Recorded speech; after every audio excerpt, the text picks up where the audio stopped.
2000 سال پیچھے چلے جائیں، فرعون دنیا کا واحد انسان ہے جس نے کہا انا ربکم الاعلی، میں سب سے بڑا رب ہوں، اور اپنے آپ کے رب ہونے کا دعویٰ انسانوں میں صرف فرعون کا ہے۔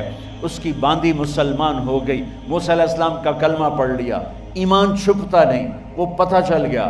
فرعون نے اس کو پکڑوایا، اس کی 2 بچیاں، ایک دودھ پیتی ایک ساتھ چلتی، اور اس نے اپنے دربار میں کڑاہ میں تیل ڈلوایا، نیچے آگ لگوائی، تیل ابلنے لگا۔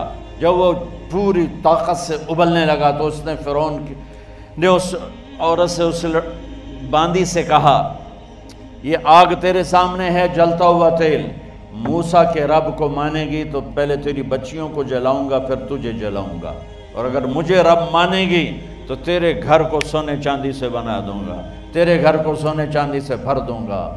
اللہ کا پا لینا یہ میری آپ سب کی معراج ہے، اور اللہ کو کھو دینا میرے آپ سب کے لیے ہلاکت اور تباہی ہے۔ سنو سنو اس نے کیا کہا، کیا کہا۔ اللہ نے اپنی محبت کو ماں سے تشبیہ دی ہے، باپ سے نہیں دی، اور چھوٹا بچہ زیادہ ممتا کو لیتا ہے۔ وہ کہنے لگی فرعون یہ تو میری 2 ہیں، میری 100 ہوتی تو اللہ کے نام پہ آج میں قربان کر دیتی۔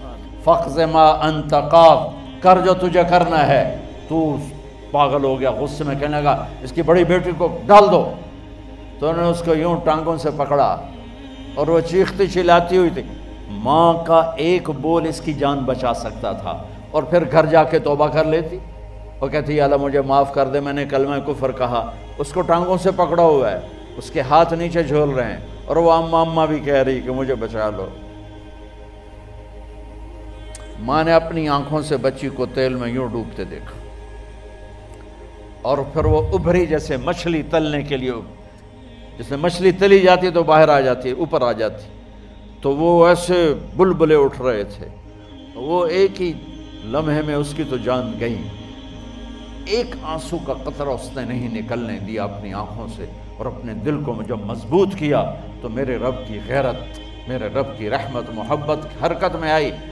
اللہ نے ماں کی آنکھوں سے پردہ ہٹا دیا، اور ماں نے اپنی بیٹی کی روح کو نکلتے دیکھا، اور وہ کہہ رہی ہے اصبری یا ام فإن لک من الأجر کذا وکذا، ماں جی ڈرنا نہیں، صبر کرو، جنت تیار ہے، جنت تیار ہے۔ اور شروع معصوم بچی کو تو پتہ بھی نہیں تھا کہ کیا ہونے والا ہے، اس کو پکڑ کے یوں ڈالا، اس کی تو آہ بھی نہ نکلی، اور وہ مچھلی کی طرح تلی گئی۔ اب پھر ماں کا کلیجہ پھٹا، اللہ نے پھر آنکھوں سے پردہ ہٹایا، اور انہیں اپنی بچی کی روح کو نکلتے دیکھا، اور وہ کہہ رہی ہے اصبری یا ام فإن لک من الأجر کذا وکذا، ماں جی تھوڑی دیر کا صبر، جنت تیار ہے، جنت تیار ہے، جنت تیار ہے۔ اللہ کو پایا سب کچھ پایا، اللہ کو کھو دیا سب کچھ کھو دیا۔ جب اس کو پکڑ کے لے جانے لگے، اس نے فرعون کو دیکھا، فرعون اس کی آنکھوں میں آنکھیں نہیں ڈال سکا، نظریں نیچے ہوگی اس کی۔ کہنے لگی میری ایک بات مانو گے، میری ایک خواہش پوری کرو گے؟ فرعون نے پوچھا کیا؟ کہ جب میں بھی جل جاؤں تو میری اور میری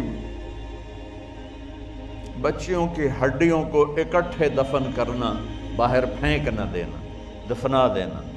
فرعون نے کہا تمہاری یہ خواہش پوری کی جائے۔ انہوں نے کہا پہ پیچھے ہٹ جاؤ، میں نے اللہ کو جان دینی ہے، مجھے دھکا دینے کی ضرورت نہیں ہے، میں اپنے اللہ سے ملنے جا رہی ہوں۔ سبحان اللہ، جب اللہ مطلوب ہوتا ہے تو موت محبوب بن جاتی، جب اللہ کی نافرمانی ہوتی ہے تو موت سے نفرت ہو جاتی، مرنا عذاب نظر آتا ہے۔ وہ چھلانگ مار گئی، اللہ اکبر کا نعرہ لگاتی ہوئی، ہڈیاں ادھڑ گئیں، گوشت ادھڑ گیا، ہڈیاں باقی رہ گئیں۔ فرعون نے کہا ایک ہی جگہ ڈال دو، سب کو دفن کر دو، دفن۔ 2000 سال کے بعد بچوں بچیوں، 2000 سال کے بعد موسیٰ علیہ السلام کے 2000 سال کے بعد جناب رسول اللہ صلی اللہ علیہ وسلم دنیا میں تشریف لائے۔ 40 سال کی عمر میں نبوت ملی، 50 سال کی عمر میں معراج ہوا، 2000 پلس 50 2050 سال کے بعد میرے نبی کی سواری بیت المقدس جا رہی ہے، اور بیت المقدس پر جب وہ اوپر پہنچے ہیں تو مصر وہاں سے قریب ہو جاتا ہے۔ جب وہ اترنے لگے تو میرے نبی نے کہا جبریل جنت کی خوشبو آ رہی ہے، جبریل جنت کی خوشبو آ رہی ہے۔ کہاں سے آ رہی ہے؟ ابھی تو جنت اوپر ہے، ابھی تو اوپر جانا ہے، تو یہ زمین سے جنت کی خوشبو کیا آ رہی ہے؟ تو جبریل نے عرض کی یا رسول اللہ، فرعون کی ایک باندی تھی جو اللہ سے سودا کر گئی جان کا اور اپنی بچیوں کا، اس کی بچیوں کی ہڈیوں کو جہاں دفن کیا گیا ہے، یہ خوشبو جس دن انہیں دفن کیا تھا اس دن سے لے کر آج تک یہ خوشبو آ رہی ہے اور یہ قیامت تک آتی رہے گی۔ اللہ اپنے نام پہ قربان ہونے والوں کی یوں قیمت لگاتا ہے، پہلے اپنی منزل طے کرو، پہلے اپنی منزل طے کرو، پہلے اپنی منزل طے کرو کہ مجھے اپنی زندگی کی سے لینا کیا ہے۔ مجھے اللہ کو پانا ہے، مجھے اللہ کو پانا ہے۔ میں نے اللہ کی قسم، اگر اللہ راضی ہے تو پھر موت سے بڑھ کر کوئی تحفہ نہیں، اس سے بڑھ کر کوئی خوبصورت پیغام نہیں، اور اگر اللہ ناراض ہے تو موت سے خوفناک کوئی پیغام نہیں۔